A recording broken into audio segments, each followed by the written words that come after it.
Good evening. Welcome to the Daily Mirror News Roundup. You're with me, Tamara Pereira. Let's take a look at the headlines.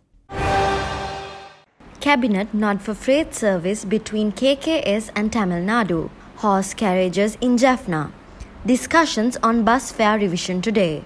47 persons arrested while trying to migrate illegally to Australia. Government permits companies to import fuel. Supreme Court restricts hearing urgent cases only.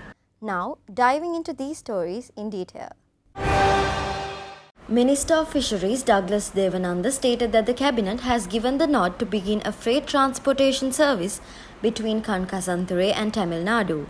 Minister Devananda said that he will make arrangements to begin initial work on the service soon. He said this service will pave the way for the transportation of fuel, medicine and fertilizer between the two destinations. The people in Jaffna have reverted to the use of traditional horse carriages and buggy carts in place of motor vehicles for want of fuel. They said the traditional methods of transport had been expelled from the use, with motor vehicles taking its place, but the need of them is now being felt due to the prolonged fuel crisis. Several well-organized horse carriage services are now operating in the Jaffna district. A discussion was held this morning at the Transport Ministry about increasing bus fare, allowing the recent fuel price hike. Accordingly, the discussion was held between Transport Minister Bandula Gunawardena, the National Transport Commission, Sri Lanka Transport Board and private bus owners. The Lanka Private Bus Owners Association recently said that they will stop operating buses if the government does not agree for an acceptable fare hike in keeping with the recent fuel price hike.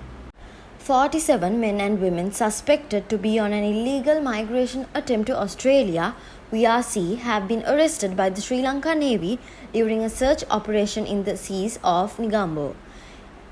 The Navy said during the search operation conducted in seas of Colombo, SLNS Nandamitra intercepted a suspicious local multi-day fishing trawler carrying a group of illegal migrants attempting to reach Australia.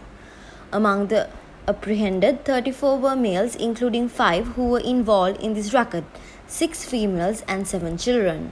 Power and Energy Minister Kanchana Wijesekara stated that the Cabinet approval was granted to open fuel imports and retail sales market to companies from oil exporting nations. The companies will be selected upon their ability to import fuel and operate without forex requirements from the CBSL and banks for the first few months of operations. He said the Ceylon Petroleum Corporation will be the service provider for logistics, stocking and distribution with a service fee levied from those companies. The Supreme Court today announced that only urgent cases will be taken up in open court for hearing from June 28 to July 1, 2022, taking into account the prevailing situation where the country battles with shortage of fuel and restriction in fuel supply to public transport network. For further details on these stories, visit our website www.dailymirror.lk. You're with me, Tamara Pereira. This was the Daily Mirror News Roundup.